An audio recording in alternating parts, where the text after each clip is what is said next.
The how and why of it all. It's Monday afternoon, November 4th, 2013, and it's see and say time. Since there's so little to see and say that doesn't leave a decidedly sour taste in our mouths, let's start off with something, albeit tragic, but amusing, like Obamacare. This week, a woman applied for a job in Florida in a lemon grove. She seemed to be far too qualified for the job, however. She had a liberal arts degree from the University of Michigan and had worked as a social worker and a school teacher. The foreman frowned and said, "I have to ask you, have you any actual experience in picking lemons?" "Well, as a matter of fact, I have," she said. "I've been divorced 3 times, owned 2 Chryslers, and I voted for Obama." She got the job immediately. This just in, we have some long-awaited Obamacare endorsements from the medical profession. The American Medical Association has weighed in on Obama's new health care package. The allergists were in favor of scratching it, but the dermatologist advised not to make any rash moves. The gastroenterologist had sort of a gut feeling about it, but the neurologist thought the administration had a lot of nerve. Meanwhile, obstetricians felt certain everyone was laboring under a misconception, while the ophthalmologists considered the idea short-sighted. Pathologists yelled, "Over my dead body," while the pediatrician said, "Ah, grow up." The psychiatrist thought the whole idea was madness, while the radiologist could see right through it. Surgeons decided to wash their hands of the whole thing, and the internist claimed it would indeed be a bitter pill to swallow. The plastic surgeons thought that this proposal would, quote, "put a whole new face on the matter," unquote. The podiatrists thought it was a step forward, but the urologists were pissed off at the whole idea. Anesthesiologists thought the whole idea was a gas, and those lofty cardiologists didn't have the heart to say no. In the end, the proctologists won out, leaving the entire decision up to the assholes in Washington. Now, this piece of news should be plastered on every billboard on every highway in America. Recently, we came 4 votes away from the U.S. Senate giving our God-given and constitutionally protected rights over to the United Nations.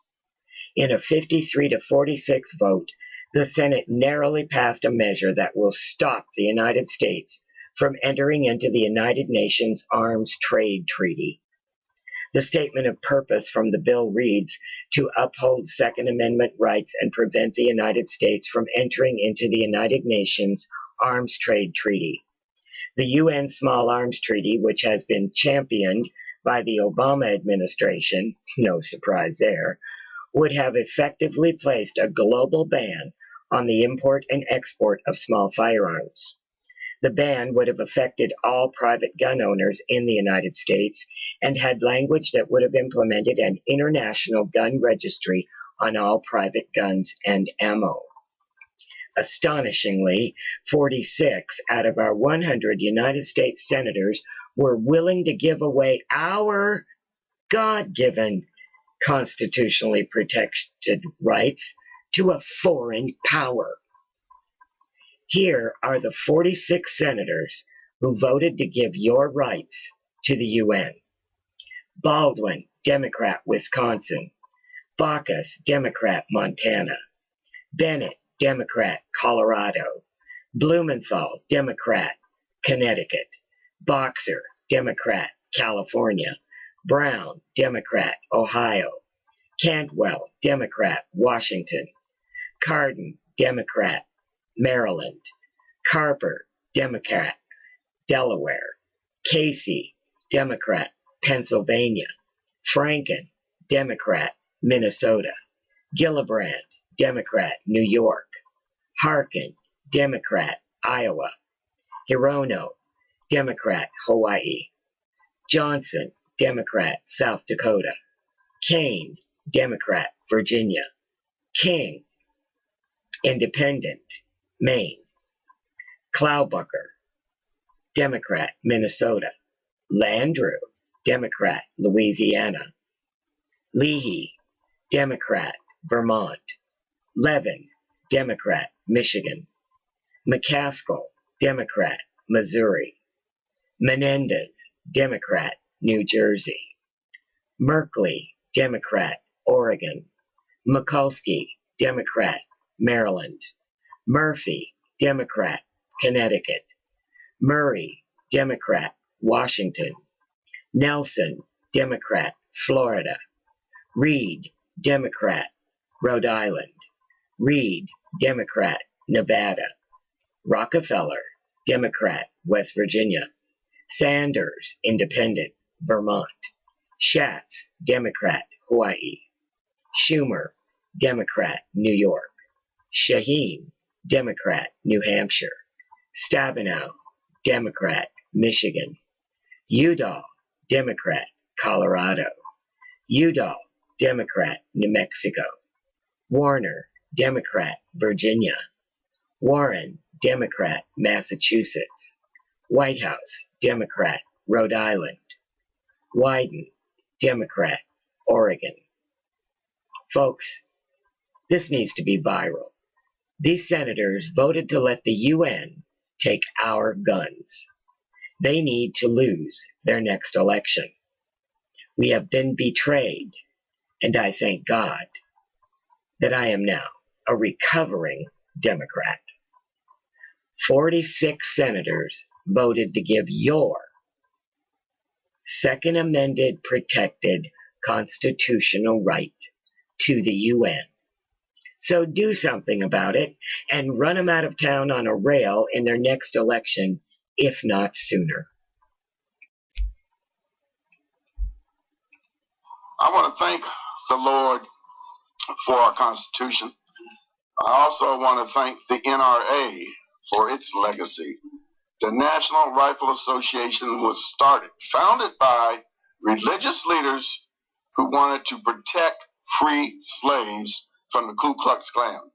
They would raise money, buy arms, show the free slaves how to use those arms, and protect their families. God bless you. Many of us probably wouldn't be here today if it wasn't for the NRA. But let me just briefly say that gun control, for Black Americans, we know that gun control has ultimately been about people control.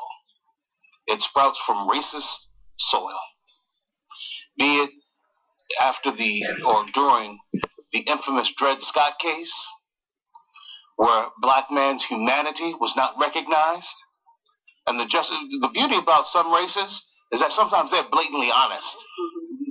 And the racist Chief Justice Taney said, we cannot allow the law to recognize the humanity of this individual because he would be able to keep and bear arms. When a lot of Democratic-controlled segregationist governments after the Civil War attempted to deny Black men and women their freedom, they instituted black codes, largely to deny the Second Amendment from newly freed slaves. Right after the Emancipation Proclamation, what was going on down in the southern states, it's very clear that the Dixiecrats wanted to disarm Black people to keep us from defending ourselves against the Klansmen who were murdering white and Black Republicans to control the ballot box.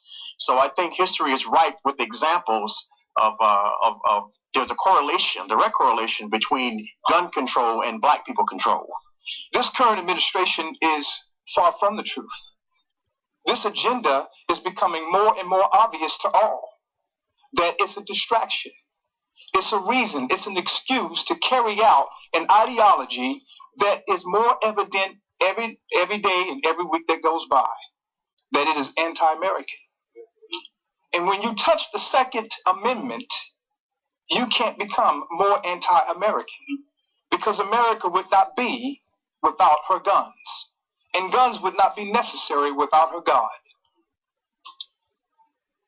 We call upon Americans, both Black, white, Hispanics, Republicans, Democrats, Independents, and even those who are not of our faith, to agree upon this. Without God, without guns, and without the Constitution, America's end will come with haste. For when they change our Constitution, they will take our guns. And when they take our guns, they will also seek to take our God. That's when Americans will fight back.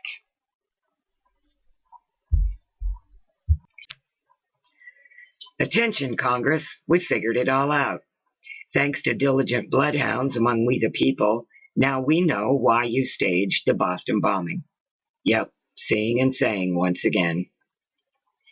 We know there is always, without fail, something you're desperate to either cover up or distract from when one of your handy-dandy false flag events takes place.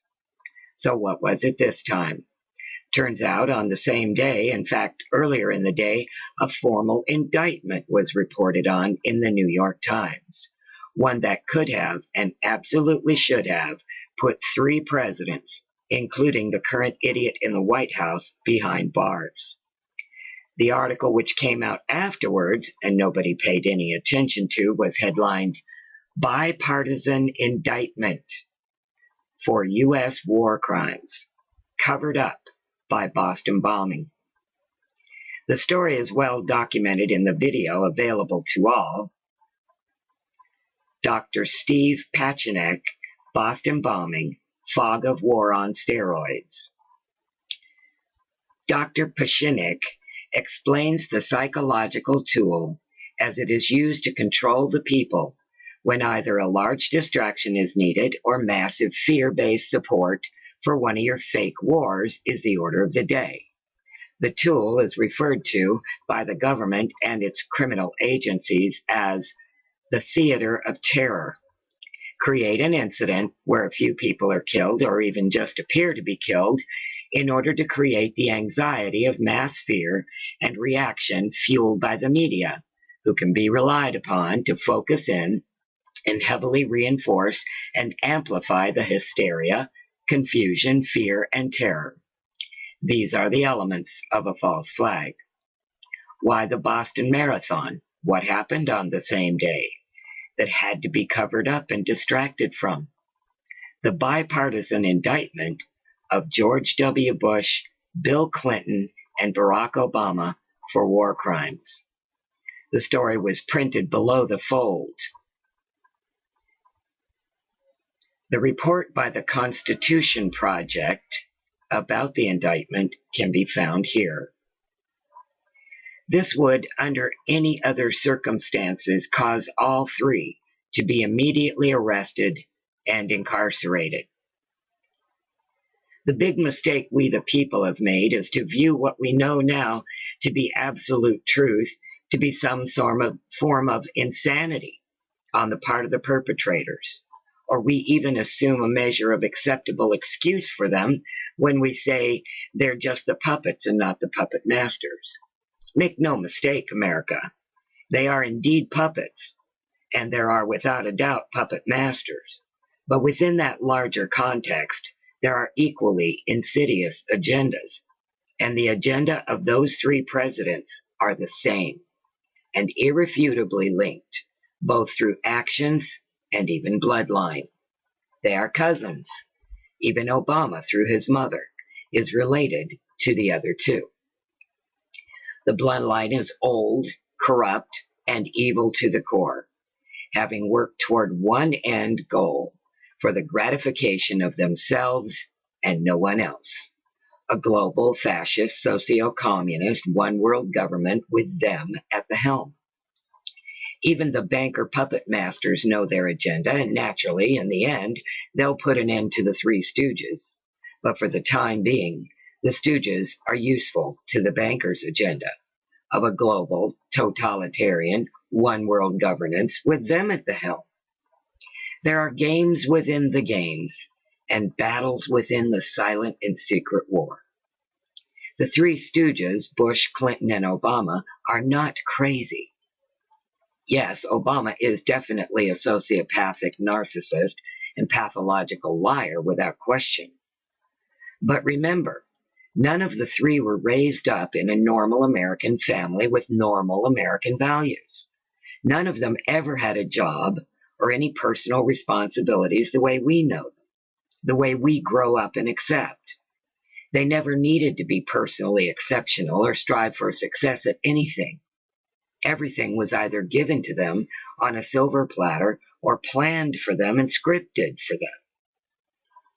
Of course, Clinton was greatly helped by his wife, who is far more evil than he is. Clinton is nothing more than a morally bankrupt sex addict, but even that doesn't equate to insanity. Michelle, too, was chosen for Obama for the very aspect of her character that makes her so distasteful to decent people when they realize what is in her heart. She is a woman crippled with hatred for the white race and a deep sense of resentment.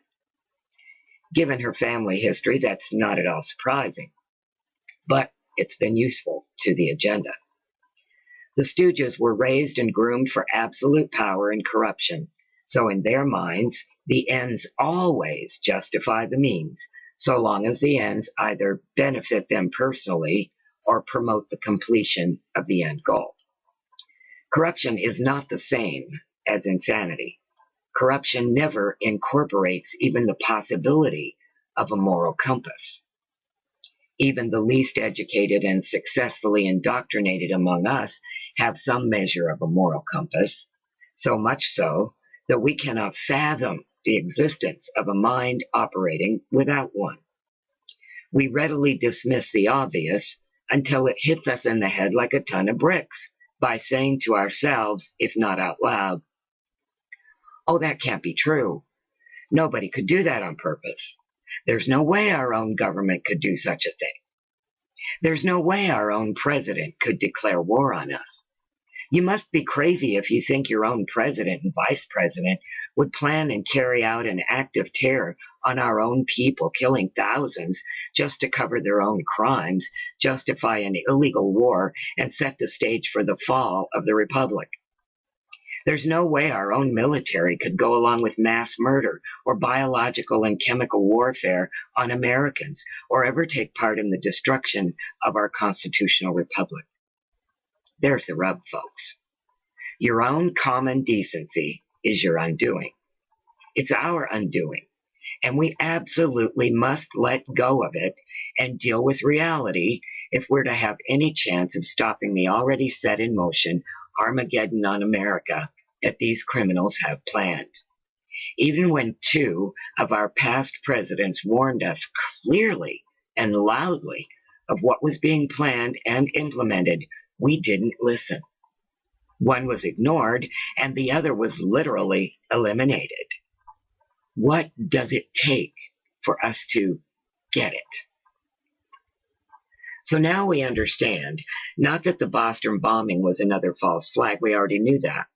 And we knew that almost immediately after the staging. But now we understand why it was done, which is more important. We also know that there is a big plan afoot for the next false flag. Every one of them gets more and more sloppy. The latest one at LAX, the sloppiest yet. I won't go into what I think was the reason for it at this point in time, because for most Americans it wouldn't make sense yet. So it's not really important quite yet.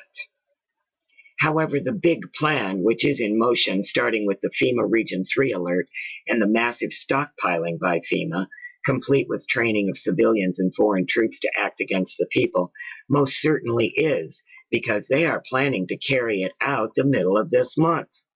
So what is it? Well, as always, they arrogantly tell us. They put it right out in plain sight and right up in our faces. And as always, with the help and collusion of the media, both news and entertainment. This particular event, slated for mid-November, has been in the planning stages for quite a while.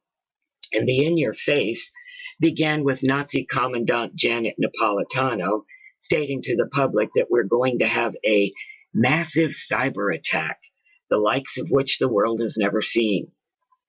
In the first place, she would either be 100% nuts to make such a specific prediction, given the fact that she does not possess a working crystal ball, or she was flat out throwing it in your face that na-na-na-na-na-na, We're going to create such a disaster, it will make all prior disasters, both natural and criminal, look like preschool, and there's nothing you can do about it. Obviously, it's the latter. One thing leads to another, with whistleblowers and insiders leaking information, and we now know there is a mass blackout drill planned for the East Coast in, you guessed it, mid-November. Where is FEMA Region 3? Yup, the East Coast. What do we now know has been involved in every single false flag over the past several years? A corresponding FEMA orchestrated drill. Every time. Then there was a television special aired last week titled American Blackout, a documentary-style piece on the mass chaos and destruction which would take place if suddenly there were a massive and lasting power outage over a large portion of the country, encompassing ill-prepared cities and even less prepared population. Actually, the channel it was aired on is pretty much exclusively dedicated to documentaries and educational media of that sort, and you never see the national media pay any attention to their programming. But not this time. Nope. This time you saw coverage in mainstream media all over the place, even on every single Fox program since it aired. And of course, the show is re-airing over and over again this week. I know, because I set my DVR to record every time it does, just so I could track that fact. They do not do this type of coverage of a television special documentary for nothing, people. The media is busy as a beehive participating in the next round of the theater of terror. This time setting us up in advance, instead of creating it in the aftermath. Given all the more than blatant hints we've already been given, it's pretty easy to see what the big plan is likely to be. Almost certainly to be. But that's not to say that they don't have a plan B in place, just in case.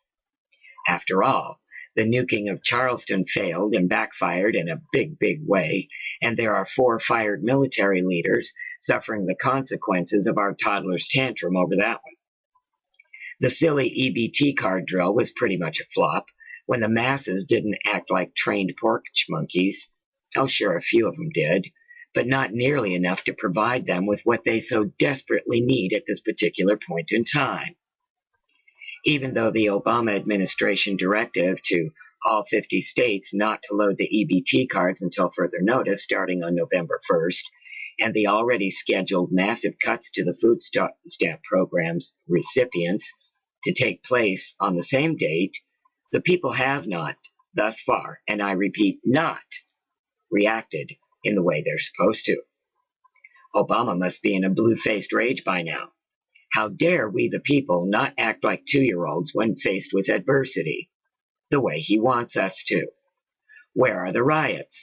Where are the mass protests of thousands of entitlement junkies? But that, too, is not the point. The point is, in my prior statement, when I said, not nearly enough to provide them with what they so desperately need at this particular point in time. So what is it they so desperately need, and why? The answer to that 2-part question is the reason the big plan is the big plan, and absolutely must be pulled off, whether it's by staging a massive power grid failure in the middle of the drill, which will be blamed on one of the following: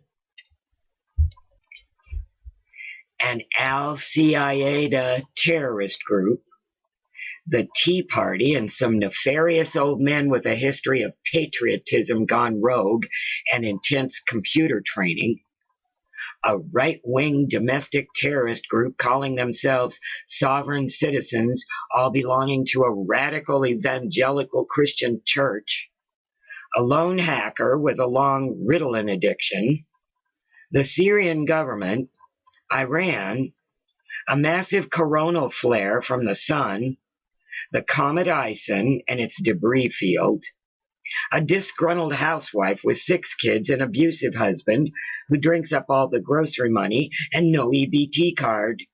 Or even better, a psychotic Republican opposed to Obamacare. Or they finally managed to actually use one of those still lurking nuclear weapons transported east from Dyess Air Force Base last month. Remember, only part of that little arsenal has been accounted for in the deep-sea detonation that got the 4 military leaders canned.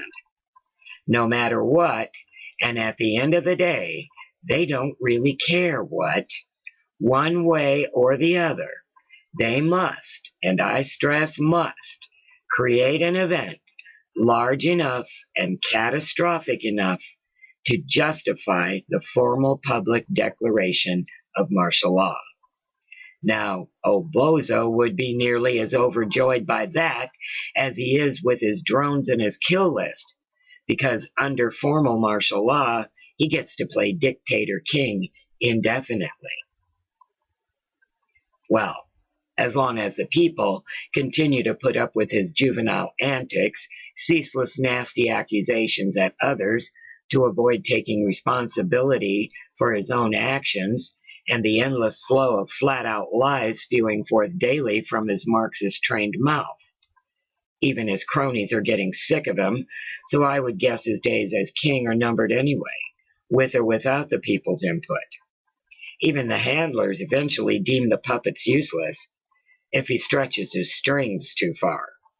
The love affair with Izmir will undoubtedly be just as fatal for Obama as it was for Snow White's stepmommy. It isn't because the handlers have any intention whatsoever of making Obama permanent king, or have ever even considered allowing him the seat of leadership in their precious New World Order global slavery government, that they must have martial law now. Of course not. The rest of the world hates him, and they're not about to create the kind of chaos they have to create here in the rest of the world's population at the same time. They might end up suddenly joining the party in the hereafter alongside King Louis and Marie Antoinette if 7 billion human beings all rise up at the same time. But for the time being, make no mistake that Mr. Limp-Wristed Obama and his in-name-only world-hating, spending-addicted spouse of equally questionable background do think they're going to rule, just like his Iranian mafia Chicago slumlord handler, Valerie Jarrett, said he would. The reason they must have it now is the house of cards is falling, and falling a whole lot faster than anticipated. The dog and pony show we so endearingly refer to as the recent phony government shutdown was only partially fake.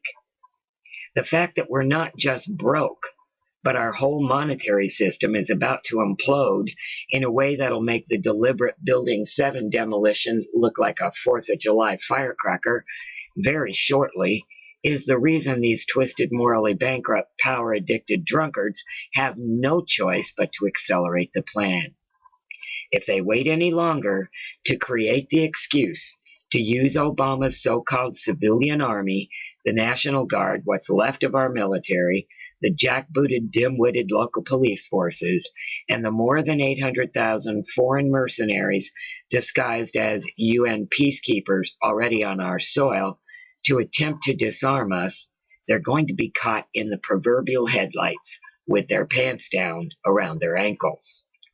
They know exactly why King Louis and Marie Antoinette lost their heads at the hands of the people when Louis's mirror and Antoinette's bauble addiction and arrogant mouth finally delivered the populace to the end of their collective rope. With or without guns, the American people are and will be a force to be reckoned with when we are finally pushed far enough. History has proven that. But there is nothing more dangerous than a cornered, wounded animal. And at the rate people are waking up, thanks in no small part to the train wreck of Obamacare rollout and the unstoppable information highway of the internet around the globe, they have overplayed their hand too soon. It would be a good idea for all America to watch that documentary I mentioned above, American Blackout. But don't let it put you in fear the way they intend. Instead, figure out what you'll do and how you'll do it when they put the lights out. So America, between now and the middle of this month, share this video and this information as viral as you can. Copy it, upload it, share it far and wide. But whether you live in the targeted FEMA Region 3, the East Coast, or anywhere else in this once great nation, be prepared, because that wounded animal is not going to surrender willingly or peacefully. And we're without a doubt going to have to stand in our own defense, because we are the answer. P.S. America, be alert. There's always a bait and switch, a sleight of hand, a big distraction. They always want you looking in the wrong direction. There was a report on Fox News and all over the internet that China is planning to nuke the West Coast. Stop and ask yourself these questions. Why would China nuke their largest consumer? Why would China want to blow up the deep water ports on our West Coast when they own them? Every single one of them. We have no deep water ports or protection on the West Coast. The Chinese have never in history colonized or sought to colonize another country. You'd be watching the wrong coast. That's not where FEMA Region 3 is. See you later.